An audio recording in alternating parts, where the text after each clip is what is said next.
Good evening, ladies and gentlemen, and welcome back to another episode of Tsukihime. When last we left off, we had our head resting lazily on the lovely lap of our heroine. But we weren't on heroin, so don't worry too much. Anyway, let's get back into it, shall we? The time passes quietly. Neither of us say anything. Right now, that silence relaxes my heart. It's so quiet. For some reason, this seems so familiar. Lying down on my side, I stare at the tatami mat floor.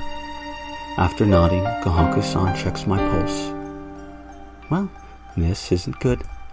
Shiki-san, your body temperature has fallen. I should go back and bring you some medicine. No, I'm fine. I'm used to this, so I'll be fine soon. Today was a little harder than before, but I'll be alright. So, can we stay like this a little longer? I can relax better like this. I tell her that, wanting to stay like this a little longer.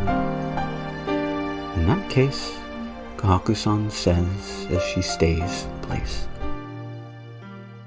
And then, Shiki-san, you are not scared?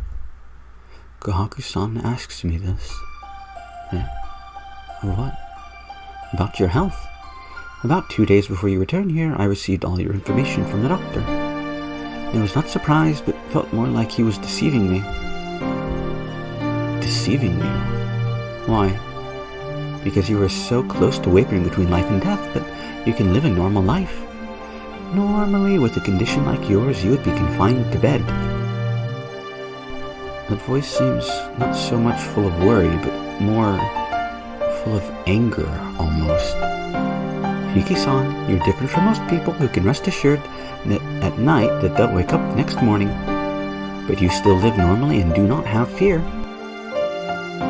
I can't understand it. Please answer me. Why are you not scared? I can't come up with a good answer. My weak body, the death that's always close, my eyes that can see death. Maybe that's why I'm just numb to it. Who knows? Maybe I just don't feel it as being real. I don't get it. Do you not feel how close to death is? Or is it because your body could die at any moment, so living does not concern you? It's hard to say. Maybe I'm desensitized to death. Being sensitive and seeing it that close every day, it just becomes normal. But I can still say this, Kohaku-san.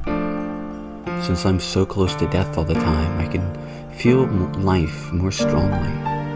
I know that living itself is happiness. Like you said, my body isn't that free. But with such a puppet-like body, I want to believe that even talking right now is such a wonderful thing. That's right. More than thinking about my body, I want to treasure the present. If I have time to worry about dying, I should be enjoying the present more. I see. Your heart is free, isn't it? Quietly, as if she's singing, Kohaku-san says this to herself. Her fingers run through my hair gently. Kohaku-san. I look up. I see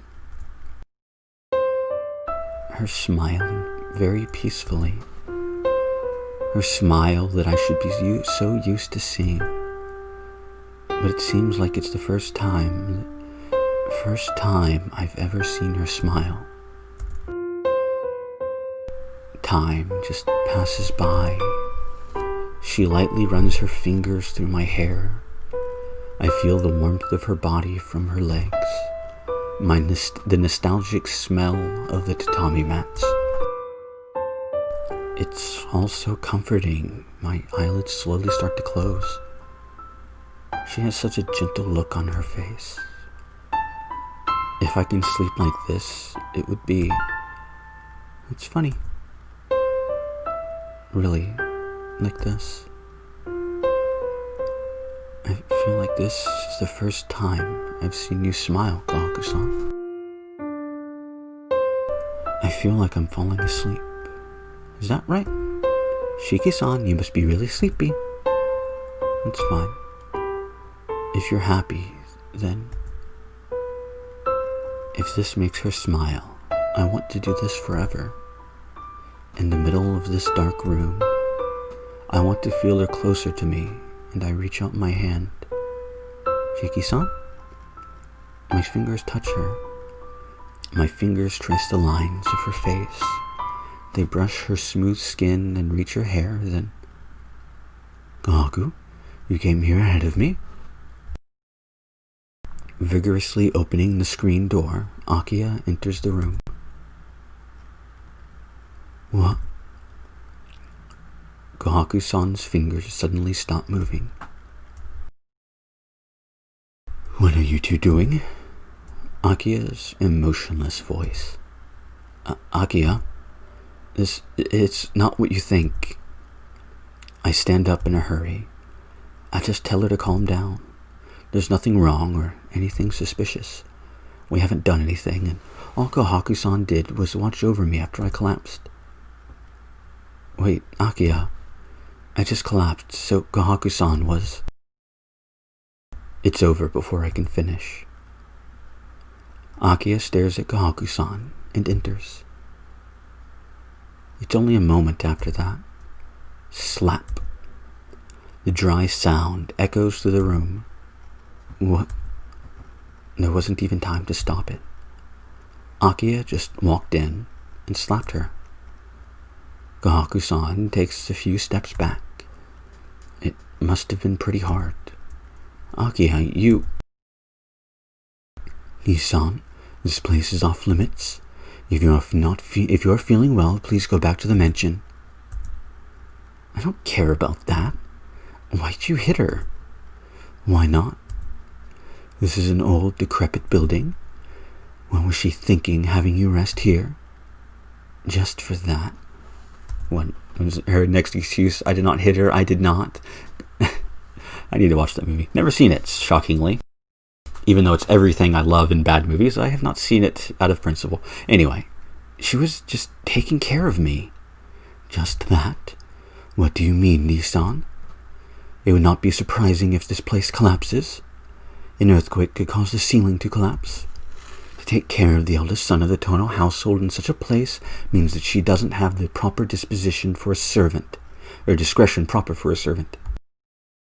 Akiya, there's some things you shouldn't say. Kohaku-san didn't do anything wrong. I was the one that called her here anyway. Oh? You're going this far to protect Kohaku, Nii-san? Her gaze sharpens. She looks just like she did in that dream. A gaze that looks close to malice and hatred. In front of me, in reality, there's a nightmarish Akiya.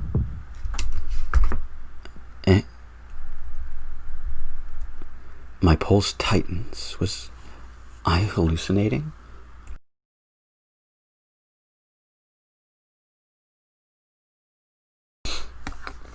Water is tasty. It has accidentally clicked my lid in the front of the microphone. I apologize.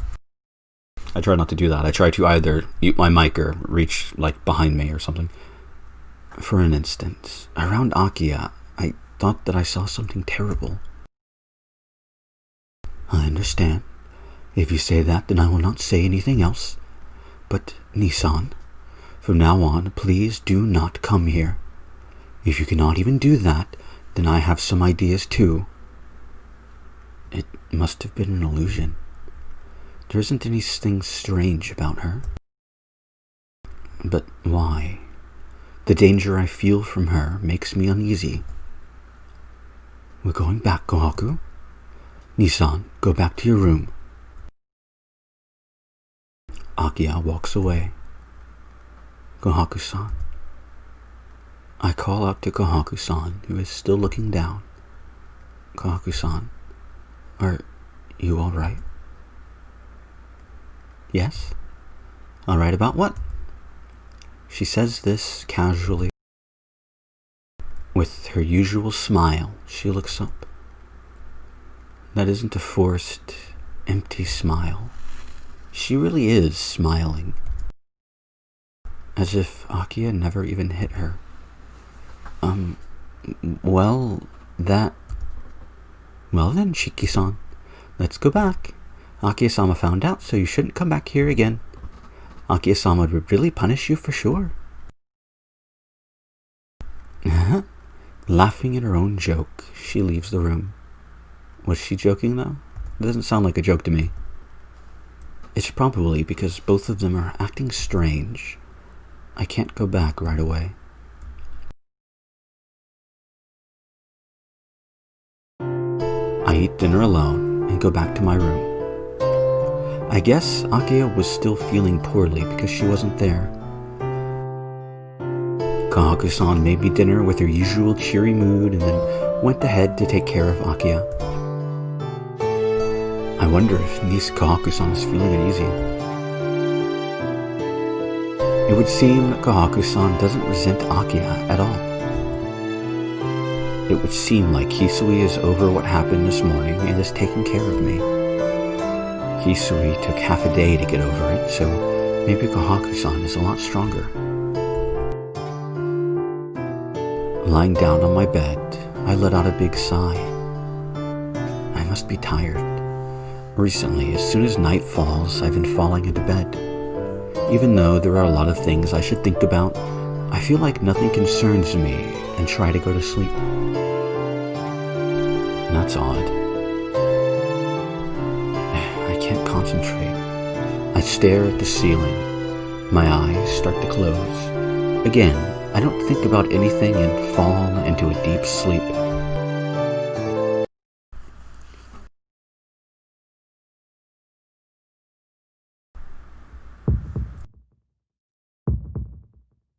Burning. Burning. Burning. My skin is burning. I can't sleep like this. I have to get up and drink some water. The city at night. Repeating my hot breathing, I take a look at the people passing by. There are only 2 or 3 of them tonight. If possible, I want to find a lone girl who is about my age. Hot. I see my reflection in the mirror. Breathing wildly, it looks like I'm running a high fever. Hot. I can't stand this burning. There. I don't need to get any closer. I grab her from behind and make her pass out. I pick her up and take her with me. I start to smile. I endured it for so long. Now everything is over. I decide to do it here in the end. The reason is simple. Because this was the killer's lair. Burning. My breathing fills the air. Soon I can taste her. Then I start my meal. Biting into her neck, I suck the blood. It is unbelievably sweet. The sensation is really terrifying. If it is this sweet and feels this good, I may just become a captive to the sensation in place of that killer. The night is deep. Above my head is the silver eye bearing witness to my sin. With blood-smeared lips, I look up at the night sky with eyes full of amusement. Fluttering hair, above is the spiraling sky. What a beautiful silver moon. Like a snake, watching the blood-sucking demon.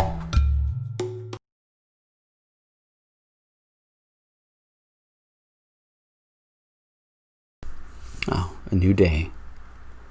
7. Evil at every corner. 1.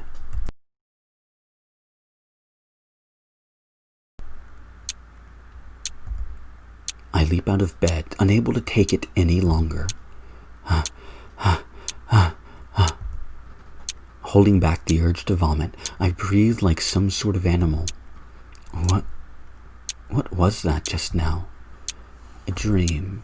It was a dream. But what was that? It's different than what I saw 2 days ago. The feeling of walking the streets at night, the smell of blood lingering in my nose. I love sneezing, don't you? I hate allergies. The sound of dragging that girl who was close to my age. All of it is fresh in my memory. Was that something you could call pleasure? It was pure excitement condensed like a bullet fired straight into my head. My breathing stops just thinking about it. Then perhaps that impact could be something called pleasure. Why did I... that kind of dream? I looked down at my hands.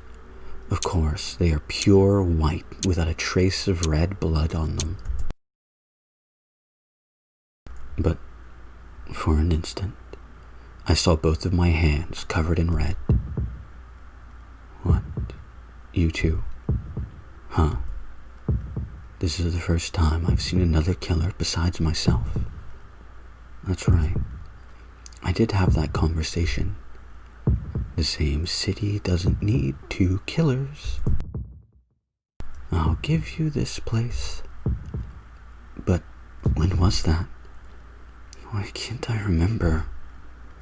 Certainly, I feel like I had that conversation with someone, but I just can't remember. Was it real, or was it just an empty dream? I just remember that the killer said I was the same as him. That's strange. Why is it all mixed up in my head? I earnestly try to remember about last night's dream. My head pounds. I can't remember.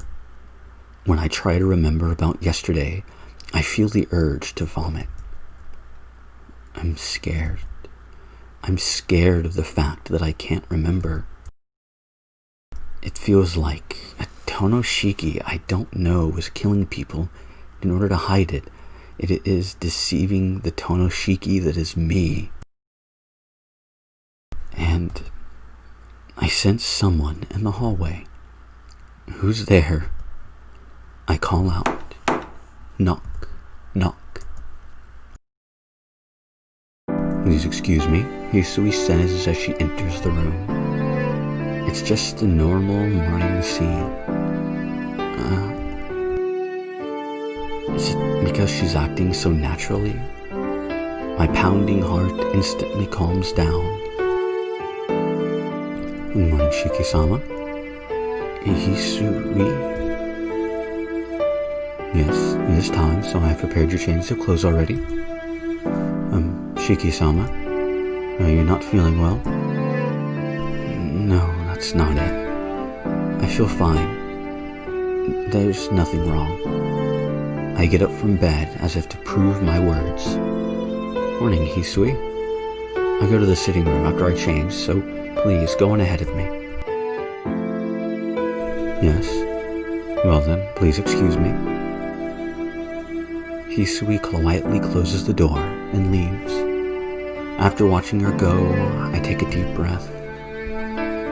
Why am I feeling down like this? Probably because I found out about my old man's illness yesterday. Just because my symptoms are similar to his, maybe I'm being too paranoid. Yeah. Ever since I came back, I've been so tired. I shouldn't think about that dream. Well then, it's almost 7. Like yesterday, I should be able to enjoy the morning. And then, unthinkingly, I step into the sitting room, and it hits me that I forgot something very important. Oh crap. I swallow my words.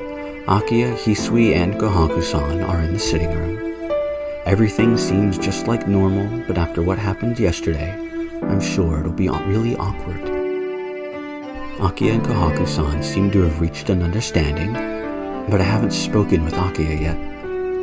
Thinking how Akiya reacted yesterday, I'm pretty sure Akiya is still mad at me. Good morning, Nissan. Did you sleep well? And Akiya greets me with a big smile. My mind freezes at such an unexpected event.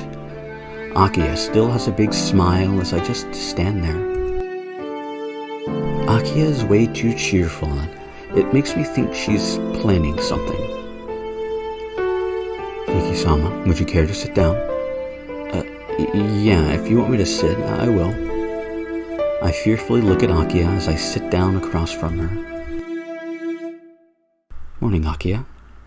You seem to be in a good mood today. Is that so? Certainly I feel much better, so I probably look less pale than before. No, it is far beyond not looking pale. Anyway, first I have to thank you. I really wanted to thank you yesterday, but I was feeling rather ill and did not have an opportunity. Akiya looks directly at me. There isn't even a trace of yesterday's coldness. It also seems that the air of danger has disappeared. Thank me. I didn't really do anything to deserve that. That's not true. You took care of me when I was sick, right? Because you embraced me, I was determined. I was extremely happy that night. She says something that catches me totally off guard. And then, I feel incredibly heavy pressure against my back.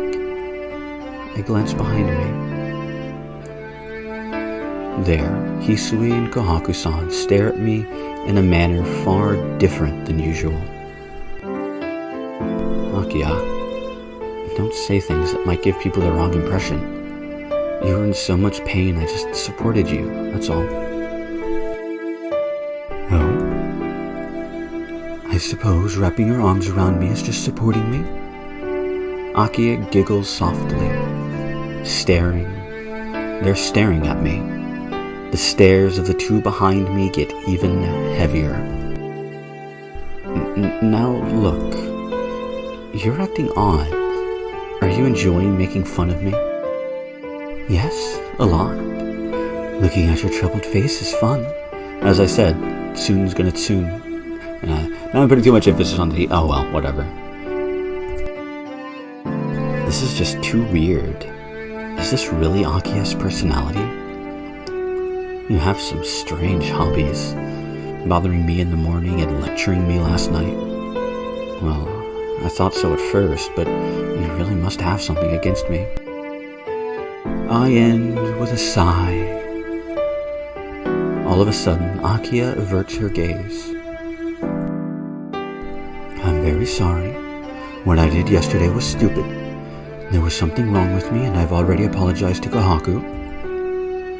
You apologized to Kohaku-san? I blurt this out in surprise. But not only did she apologize, but she apologized to Kohaku-san. Hey, Nissan, just what kind of person do you think I am? I was at fault, so it is only natural that I apologize to Kohaku, right? When she says that, I get a vague mental image of her acting as a strict mistress. Nissan, you're thinking of something bad, aren't you? She's sharp. As happy as she is, it doesn't do anything to dull her sense of perception. Shiki-san, I hate to ruin your fun, but would you like some breakfast? It's almost time, so I thought I should make some. Oh, I forgot. I'm not so much hungry as I am thirsty, though. Oh, that won't do, Shiki-san. You collapsed yesterday, so you need to eat to regain your strength. Even if you don't feel like eating, you should have some food. What she says is true, but I just don't feel like it right now. After seeing that dream, I can't bring myself to eat. Ne-san, if Shiki-sama does not feel well, I do not think you should force him. Hisui-chan, you are too indulgent when it comes to Shiki-san. Huh? Shiki-san, are you not feeling well this morning? Kohaku-san stares at me. As if on cue, Akiya and Hisui add their serious stares on me as well. I guess I really can't go on fooling myself. To tell the truth, I do feel a little under the weather. I can eat, but could you make it something I don't need to chew? I feel pretty bad and I can't really taste anything. After telling the truth, Kohaku-san says, "Oh, I see," and looks a little downcast. As the one in charge of cooking, she probably feels something about what I said. Shiki-sama, I think you're not feeling well because there was a change in your environment. So if this mention isn't suitable for you, maybe you should go back and live with the Arima family for a while. Hisui's opinion is driven by a sincere concern about my health. Ever since I came back, my life has been strange. Since that promise from 8 years ago has apparently been forgotten, maybe it's better for my health if I go back and live with the Arimas. Yeah, that may be good too. Although I've only been here for a week, if I don't get used to it soon, I'll leave for a while and go regain my health. Well, that may just be jumping the gun a little bit, I add. And then, suddenly, Akiya stands up from her sofa. Oh, that will not do, Nisan. You finally came back, so please do not leave again. If you say you're going to leave one more time, I will kill you, Nisan. Akiya smiles as she says that joke and disappears towards the lobby. Hisui-chan, it's time for Akiya-sama to go to school. Please accompany her to the door. I'll be taking care of Shiki-san's breakfast. With a simple yes, Hisui walks after Akiya. Well then, I'm making something easy for you to eat. Please wait just a moment. Kohaku-san walks quickly towards the kitchen. I sit on the sofa, dumbstruck. I will kill you, Nisan. Those words won't leave my head. It's probably because even though it was a joke, it didn't sound like a joke to me. And I think this is where I'm going to end off this episode. And with that, well, Akiya threatened to kill us, and that's probably not a good sign. I mean, as I've said multiple times throughout all of the series in this, all of the routes in this rather, soon's gonna soon, but still, that's a bit more than soon. That's more of yandere tendencies, and well, Akiya hasn't really had any yandere tendencies so far. Well, that's not true, actually. I shouldn't say that. She's not had any yandere tendencies that should, well, directly lead to killing Shiki, so that's new. That's a change. But will that change be explained? Will it be explored? Will it be extrapolated on? Will anything happen with it? Who knows? Well, I know. And if you've read this before, then you know. But if you don't know, find out maybe next time or the time after that. But I hope you continue along with me just the same.